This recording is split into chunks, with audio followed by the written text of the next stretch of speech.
అందరికీ నమస్కారం. క్రికెట్ విహారీకి స్వాగతం. Boxing day test day 4 review చెప్పేసుకుందాం. ఇది బాక్సింగ్ డే టెస్ట్ ఆ పేరు ఎలా వచ్చిందో తెలియదు, కానీ అంటే తెలుసు, అది ఇంతకు ముందు ఒక షార్ట్ లో కూడా చెప్పాను. కానీ ఈ బాక్సింగ్ ని కాస్త లిటరల్ గా బాక్సింగ్ అనే ఆట కింద మార్చేసి ఇండియా ఆస్ట్రేలియా ఆడుతున్నారు అనిపిస్తోంది. ఒకసారి ఒకళ్ళు పంచ్ విసురుతున్నారు, ఇంకోసారి ఇంకొకళ్ళు పంచ్ విసురుతున్నారు, ఇంకా రౌండ్స్ సాగుతూనే ఉన్నాయి. ఇంకా ఫైనల్ రౌండ్ అంటే రేపు డే 5 ఆట కూడా బ్యాలెన్స్ ఉంది. చాలా ఎక్సైటింగ్ గా జరిగింది టెస్ట్ మ్యాచ్ ఇప్పటి వరకు కూడా. డే 5 ఆఖరి రోజు ఒక block buster cinematic feel, cinematic climax ఇచ్చేందుకు అంత స్టేజ్ అంతా సెట్ అయింది అనమాట. సో డే 4 ఆటలో ఏం జరిగింది ఇప్పుడు వీడియోలో చెప్పేసుకుందాం. నిన్న డే ఎండ్ అయ్యేసరికి, డే 3 ఎండ్ అయ్యేసరికి క్రీజ్ లో మన తెలుగువాడు నితీష్ కుమార్ రెడ్డి అండ్ హైదరాబాద్ మియా సిరాజ్ ఉన్నారు కదా. ఇవాళ పెద్దగా వాళ్ళు స్కోర్ చేయకుండానే 369 కి ఇండియా ఆల్అౌట్ అయిపోయింది అనమాట. నితీష్ కుమార్ రెడ్డి 114 తో టాప్ స్కోరర్. ఖచ్చితంగా నిన్న చాలా మాట్లాడుకున్నాం తన గురించి. ఖచ్చితంగా అప్రిషియేట్ చేయాల్సిన ఇన్నింగ్స్, లాంగ్ ఫ్యూచర్ ఉందని ప్రామిస్ చూపించిన ఇన్నింగ్స్. సో ఆస్ట్రేలియాకు ఫస్ట్ ఇన్నింగ్స్ లో 105 పరుగుల లీడ్ వచ్చిందనమాట. అది ఒక రకంగా ఇండియా సాధించిన చిన్న విజయం అనే చెప్పుకోవాలి. వాళ్ళు ఉన్న పొజిషన్ దగ్గర నుంచి 7 వికెట్లు తొందరగానే పోయాయి. అంటే సుందర్ నితీష్ పార్ట్నర్షిప్ స్టార్ట్ అవ్వకముందు అక్కడి నుంచి కేవలం 105 పరుగులు మాత్రమే ఆస్ట్రేలియాకు లీడ్ ఇవ్వడం అంటే అది ఇండియా సాధించిన చిన్నపాటి విజయం అనే చెప్పుకోవాలి. ఆ మొమెంటంతో మనము ఆస్ట్రేలియా సెకండ్ బ్యాటింగ్ దిగింది, మనం బౌలింగ్ కి దిగాము. లిటరల్ గా బుమ్రా అయితే చెప్పక్కర్లేదు. బుమ్రా ఈజ్ బుమ్రా అని మరోసారి ప్రూవ్ చేశాడనమాట. ఎందుకంటే తన బ్రిలియన్స్ గురించి ఎంత మాట్లాడుకున్నా సరే మాటలు సరిపోవు. రికార్డుల మీద రికార్డులు కొల్లగొట్టాడు ఇవాళ ఆస్ట్రేలియా సెకండ్ ఇన్నింగ్స్ లో బుమ్రా మొత్తం 4 వికెట్లు తీశాడనమాట. ఆ 4 వికెట్లు తీసే క్రమంలో తను 200 టెస్ట్ వికెట్స్ మైల్ స్టోన్ కూడా క్రాస్ చేశాడు. ఇక్కడ 2 రికార్డులు సాధించాడు. అవేంటంటే టెస్టుల్లో వేగంగా 200+ వికెట్లు తీసిన ఇండియన్ పేసర్ గా జస్ప్రీత్ బుమ్రా నిలిచాడు. ఇవాళ ఆడేది తను 44వ మ్యాచ్ అనమాట. సో అన్ని 44 మ్యాచ్ల్లోనే 200 టెస్ట్ వికెట్లు క్రాస్ చేశాడు. అదే ఒక రికార్డు. ఇంకొక రికార్డు ఏంటో తెలుసా? టెస్టుల్లో 200 వికెట్లు కనీసం తీసిన వాళ్ళలో బెస్ట్ బౌలింగ్ యావరేజ్ బుమ్రా పేరిటి మీదే ఉంది. 20 కన్నా తక్కువ యావరేజ్. మిగిలిన టాప్ 4లో మిగిలిన ముగ్గురు ఎవరో తెలుసా? Legendary West Indies pacer Joel Garner, Malcolm Marshall and Curtly Ambrose. అంటే మన జనరేషన్ పుట్టక ముందు ఆడిన లెజెండరీ వెస్టిండీస్ బౌలర్స్ వాళ్ళంతా. వెస్టిండీస్ పేస్ అటాక్ ఎంత భయంకరంగా ఉంటుందో మనం స్టోరీలు మాత్రమే విన్నాం. అలాంటి ఒక పేసర్ ఆటని మళ్ళీ మనం చూస్తామా అనుకున్నాం. చాలా మంది గొప్ప బౌలర్స్ వచ్చారు ఆ తర్వాత.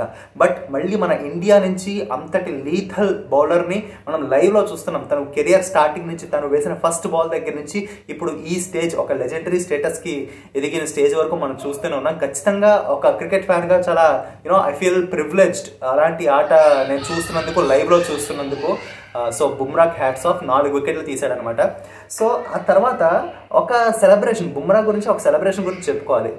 ఫస్ట్ ఇన్నింగ్స్ లో శామ్ కాన్స్టస్ డెబ్యూ చేస్తున్నా సరే బుమ్రాని చాలా బాగా ట్యాకిల్ చేశాడని మనం మాట్లాడుకున్నాం. నిజమే, అంటే ఎలాంటి భయాలు లేకుండా, ఒక వరల్డ్ క్లాస్ బౌలర్ ఉన్నాడనే భయం లేకుండా చాలా బాగా ఆడాడు. దాన్ని మనం మెచ్చుకున్నా కూడా మెచ్చుకోవాలి స్పోర్ట్స్మెన్షిప్ తో. కానీ సెకండ్ ఇన్నింగ్స్ లో బుమ్రా అంటే he's a legend and match winner, game changer కదా. ఇలాంటి వాళ్ళు ఏం చేస్తారు? ఎప్పటికప్పుడు తమ గేమ్ ని చిన్న చిన్న మైన్యూట్ అడ్జస్ట్మెంట్స్ చేసుకుంటారు. అదే చేసుకొని వచ్చాడు. శామ్ కాన్స్టస్ ను చాలా తక్కువ స్కోర్ కి క్లీన్ బౌల్డ్ చేసేసాడు. ఒక అద్భుతమైన ఇన్ స్వింగర్ తో క్లీన్ బౌల్డ్ చేసేసాడు అనమాట. దాని తర్వాత వచ్చిన సెలబ్రేషన్ గురించి చెప్పుకోవాలి. ఎందుకంటే ఫస్ట్ ఇన్నింగ్స్ లో విరాట్ కోహ్లీ వికెట్ పడ్డ తర్వాత శామ్ కాన్స్టస్ ఒక సెలబ్రేషన్ చేశాడు అనమాట. లైక్ ఆడియన్స్ అందరినీ కమాన్ అన్నట్టు ఇలా చేశాడు. లైక్ అరవండి, గోల్ చేయండి అన్నట్టు. సో శామ్ కాన్స్టస్ వికెట్ తీసిన తర్వాత బుమ్రా దాన్నే ఇమిటేట్ చేస్తూ ఒక సెండ్ ఆఫ్ కూడా ఇచ్చాడు శామ్ కాన్స్టస్ కి. సేమ్ కమాన్ అని ఆడియన్స్ వైపు అన్నట్టు. సో అదొక డ్రామా అని చెప్పుకోవాలి. మంచి మూమెంట్ డే 4 లో అని చెప్పుకోవాలి. ఆ తర్వాత వచ్చేసరికి మన హైదరాబాద్ మియా సిరాజ్ గురించి మాట్లాడుకుందాం. ఫస్ట్ ఇన్నింగ్స్ లో తనంత బాగా వేయలేదు ఫ్రాంక్లీ చెప్పాలంటే. 20కి పైగా ఓవర్లు వేశాడు. 5 ఎకానమీ, టెస్టుల్లో 5 ఎకానమీ అంటే అసలు మంచి విషయం కాదు. అది పెద్దగా యాక్సెప్టబుల్ కూడా కాదు. ఒక్క వికెట్ కూడా తీయలేకపోయాడు. కానీ సెకండ్ ఇన్నింగ్స్కి వచ్చేసరికి వావ్, సూపర్. అండ్ ఒక మేజర్ చేంజ్ ఏంటంటే తను న్యూ బాల్ తో బౌలింగ్ చేయలేదు సెకండ్ ఇన్నింగ్స్ లో. ఫస్ట్ చేంజ్ బౌలర్ గా న్యూ బాల్ తో బుమ్రా అండ్ ఆకాశ్దీప్ బౌలింగ్ చేశారు. సో ఫస్ట్ చేంజ్ బౌలర్ గా వచ్చాడు. టైట్ లైన్ అండ్ లెంత్ వేశాడు. అద్భుతంగా చేశాడు. లంచ్ కి అటువైపు అండ్ ఇటువైపు ఖవాజా అండ్ స్మిత్ వికెట్లు తీశాడు. ఆ తర్వాత కూడా అదే టైట్ లైన్స్ కంటిన్యూ చేశాడు. సో సిరాజ్ కూడా ఒక అగ్రెసివ్ సెలబ్రేషన్ చేసుకున్నాడు. లైక్ ఆడియన్స్ తనని చాలా బూ చేస్తున్నారు. ఎందుకు? ట్రావిస్ హెడ్ తో ఇంతకు ముందు ఒక టెస్ట్ మ్యాచ్ లో చిన్న ఫేస్ ఆఫ్ అయినందుకు, గొడవ పెట్టుకున్నందుకు. సో ఒక వికెట్ తీసిన తర్వాత సిరాజ్ కూడా చాలా అగ్రెసివ్ సెలబ్రేషన్. సేమ్ అదే కమాన్ అన్నట్టు ఆడియన్స్ వైపు తిరిగి ఇదంతా డ్రామా. బీజీటీలో ఆస్ట్రేలియన్ ఫ్యాన్స్ కూడా ఇన్వాల్వ్ అవుతారు కాబట్టి ఇంత డ్రామా జరుగుతుంది. ఇంత స్టఫ్ క్రికెట్ ఫ్యాన్స్ గా మనకు దొరుకుతుంది. అటు క్రికెట్ స్కిల్స్ తో పాటు అండ్ ఇటు డ్రామా ఎంటర్టైన్మెంట్ కూడా మనకి చూడడానికి అవకాశం దక్కుతుంది అనమాట. సో అది సిరాజ్ గురించి. తర్వాత కెప్టెన్ కమిన్స్ గురించి మాట్లాడుకోవాలి. వాళ్ళ కెప్టెన్ ఫస్ట్ ఇన్నింగ్స్లో స్మిత్తో కలిసి 7వ వికెట్కు చాలా మంచి పార్ట్నర్షిప్ నెలకొల్పాడు. ఆ ఇన్నింగ్స్లో 49 స్కోర్ చేశాడు. సెకండ్ ఇన్నింగ్స్లో లబుషేన్తో కలిసి అదే 7th వికెట్ పార్ట్నర్షిప్కు ఇంకో మంచి పార్ట్నర్షిప్ నెలకొల్పాడు. ఈసారి కూడా 40+ స్కోర్ చేశాడు. లైక్ ఇండియన్ బౌలర్లను విసిగించాడు. తన బ్యాటింగ్ క్యాపబిలిటీస్ కమిన్స్ ఒక మంచి బ్యాటర్ను కూడా చెప్పుకోవచ్చు. అది ఇంకోసారి ప్రూవ్ చేశాడు. సో అండ్ ఇక్కడ చెప్పుకోవాలంటే యశస్వి జైస్వాల్ డే మొత్తం మీద 3 క్యాచ్లు వదిలేశాడు. సో అది కూడా వాళ్ళకి కాస్త హెల్ప్ అయింది. జైస్వాల్ ఫీల్డింగ్ పట్ల చాలా డిసప్పాయింటెడ్ ఉన్నారు అందరూ. ఎందుకో ద రైట్ ఎనర్జీస్లో కనబడలేదేమో ఫీల్డ్లో ఇవాళ అని అనిపించింది. సో జైస్వాల్ క్యాచ్ డ్రాప్స్ కూడా ఆస్ట్రేలియాకు హెల్ప్ అయ్యాయి అని చెప్పుకోవచ్చు. సో ఆ తర్వాత మనం బుమ్రా అండ్ సిరాజ్ గురించి మాట్లాడుకున్నాం, కానీ ఇంకొక పేసర్ ఆకాశ్దీప్ గురించి మాట్లాడుకుందాం. మీరు స్టాట్స్ చూస్తే సెకండ్ ఇన్నింగ్స్లో తనకు ఒక్క వికెట్ కూడా ఉండదు, కానీ స్టాట్స్ ఎప్పుడు న్యాయం చేయవు. ఆకాశ్దీప్ తన జేబులో ఒకటి పెట్టుకొని తిరుగుతున్నాడు. శాండ్ పేపర్ అలాంటిది ఏం కాదు, మనం చాలా ఫేర్గా ఆడతాం. ఆకాశ్దీప్ జేబులో పెట్టుకుంది దురదృష్టాన్ని. ఎందుకంటే తను ఎంత చక్కగా బౌలింగ్ వేశాడు న్యూ బాల్తో. ఎన్నిసార్లు బ్యాటర్ని బీట్ చేశాడు, అవుట్ సైడ్ నుంచి పక్క నుంచి వెళ్ళిపోయి న్యూ బాల్తో కానీ తర్వాత వచ్చిన స్పెల్స్లో కానీ అద్భుతమైన బౌలింగ్ వేశాడు. టెస్ట్ మ్యాచ్ బౌలింగ్ అంటే ఎంత perfect tight line and length ఉండాలో అలాగే వేశాడు. అండ్ ఒకసారి తన బౌలింగ్లో జైస్వాల్ క్యాచ్ డ్రాప్ కూడా చేశాడు, లేకపోతే అక్కడ వికెట్ కూడా వచ్చేదేమో. సో ఆకాశ్దీప్ చాలా అన్లక్కీ అని చెప్పుకోవాలి. But nothing to take away from him. ఎందుకంటే తన స్కిల్స్ అన్ని డిస్ప్లేలో చూపించాడు. Just not his day. చెప్పాను కదా, జేబులో దురదృష్టాన్ని పెట్టుకొని తిరుగుతున్నాడేమో, అందుకే తనకి ఒక్క వికెట్ కూడా పడలేదు. కాస్త sad for him. We have to feel sad for him. Next అంతా అయిపోయింది. 9 వికెట్స్ వాళ్ళు తొందరగానే పడిపోయి వాళ్ళ లీడ్ జస్ట్ 260+ ఎంత ఉంది. అరే ఇండియా సూపర్ టాప్ పొజిషన్లో ఉంది. ఇంకా రేపు 90+ ఓవర్లు ఉంటాయి. జాగ్రత్తగా ప్లాన్ చేసుకొని ఆడితే మనకు విజయం కూడా వస్తుంది అనుకున్నాం. కానీ ఏది ఆ 10వ వికెట్ పడదా? నాథన్ లైన్ ఒకవైపు, స్కాట్ బాలండ్ ఇంకోవైపు. వాళ్ళు ఒకటే మోటివ్తో ఆడారు. అసలు ఒకళ్ళు 50+ బాల్స్ ఆడారు, ఇంకొకళ్ళు 40+ బాల్స్ ఆడారు. బాలండ్ అయితే తన డిఫెన్స్ మీద చాలా కాన్ఫిడెన్స్ చూపించాడు. లైక్ ఒక టాప్ ఆర్డర్ బ్యాటర్ లాగా స్ట్రాంగ్ డిఫెన్స్, సాలిడ్ డిఫెన్స్ చూపించాడు. ఎన్ని ప్రయత్నాలు చేసినా మనకు ఆ 10వ వికెట్ మాత్రం రాలేదనమాట. 50+ పార్ట్నర్షిప్ నమోదైంది 10వ వికెట్కి, ఇంకా అది పడలేదు. డే ఎండ్ అయిపోయినా సరే ఆస్ట్రేలియా 333 రన్స్ లీడ్లో ఉంది. నాథన్ లైన్ 40స్లోకి వచ్చేసాడు. మేబీ తను 50 చేసిన ఆశ్చర్యం లేదు. రేపు ఎంత స్కోర్ చేస్తారో లేదా వెంటనే డిక్లేర్ చేస్తారో, లైక్ ఇదే స్కోర్ దగ్గర డిక్లేర్ చేస్తారో కూడా తెలియదు. సో వాళ్ళ పార్ట్నర్షిప్ని ఖచ్చితంగా మెచ్చుకోవాలి. అండ్ డే లాస్ట్ ఓవర్లో చాలా డ్రామా జరిగిందనమాట. అప్పుడే బుమ్రా మళ్ళీ బౌలింగ్ వచ్చాడు. డే లాస్ట్ ఓవర్ వేసి ఎలాగైనా 10వ వికెట్ తీసేద్దాం, చాలా ఇరిటేటింగ్ అండ్ ఫ్రస్ట్రేటింగ్ 10వ వికెట్ తీసేద్దాం అని వచ్చాడు. చాలా రేర్ బ్యాడ్ బాల్ వేసాడు. అసలు బుమ్రా బ్యాడ్ బాల్ అంటూ వేయలేదు ఈ సిరీస్లో నాకు తెలిసినంత వరకు.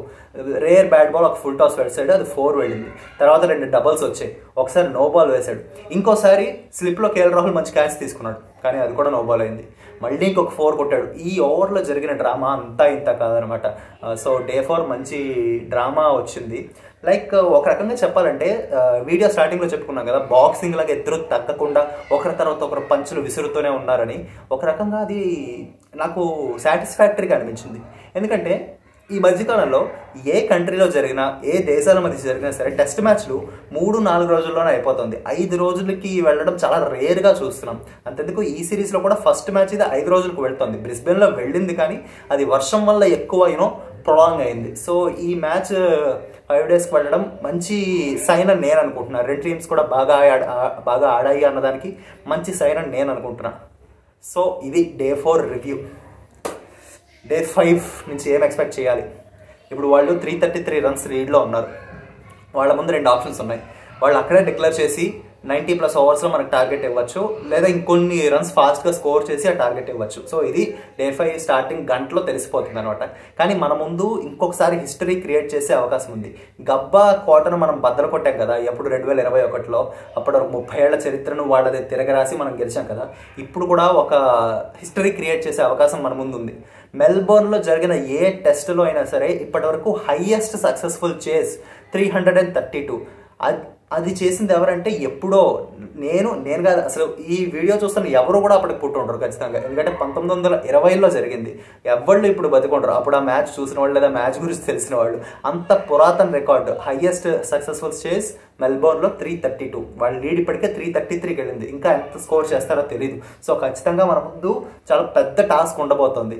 కానీ చెప్పాను కదా, క్యాలిక్యులేట్ చేసుకొని ఆడితే జైస్వాల్ అండ్ రాహుల్ చాలా కీ కాబోతున్నారు. ఎందుకంటే వాళ్ళు న్యూ బాల్తో ఎలా ఆడతారు, లైక్ ఎలా ట్యాకిల్ చేస్తారు అన్నది కూడా. దానికన్నా ముందు రాహుల్ 1 డౌన్లో బ్యాటింగ్ వచ్చిన ముందు రోహిత్ శర్మ కెప్టెన్గా కాదు బ్యాటర్గా కూడా చాలా ప్రెషర్ ఎదుర్కోబోతున్నాడు. సో ఒక ఎగ్జైటింగ్ Day 5 యాక్షన్ మన కోసం అయితే ఎదురు చూస్తుంది. Jaiswal, Rahul and first innings hero Nitish Kumar Reddy, Washington Sundar ఇలాగా లైక్ ప్రామిస్ అయితే కనిపిస్తుంది బ్యాటింగ్లో. ఒక్కొక్కరు ఒక్కో స్టేజ్లో పర్ఫామ్ చేశారు. ముందు టెస్ట్లో జడేజా పర్ఫామ్ చేశాడు. కానీ ఆ main 2 pillars Rohit Sharma and Kohli ఎలా ఆడతారు దాని మీదే రేపు Day 5లో మన చేస్ ఛాన్సెస్, ఒక హిస్టారిక్ చేస్ ఛాన్సెస్ ఉండబోతున్నాయి. వాళ్ళిద్దరితో పాటు రిషబ్ పంత్ కూడా ఈ సిరీస్లో ఇప్పటివరకు పెద్దగా ఫామ్ చూపించలేదు. సో Day 5 ఒక మంచి యాక్షన్ జరగబోతోంది. హిస్టరీ క్రియేట్ చేస్తామా? క్రియేట్ చేయాలని కోరుకుంటున్నాను. ఒక గట్ ఫీల్ ఏం చెప్తుందంటే మన వాళ్ళు ఆ టార్గెట్ చేస్ చేయడానికి ఆ మైండ్ సెట్తోనే ఆడతారేమో అని అనిపిస్తుంది. చూద్దాం Day 5 ఏం జరుగుతుందో. బాయ్.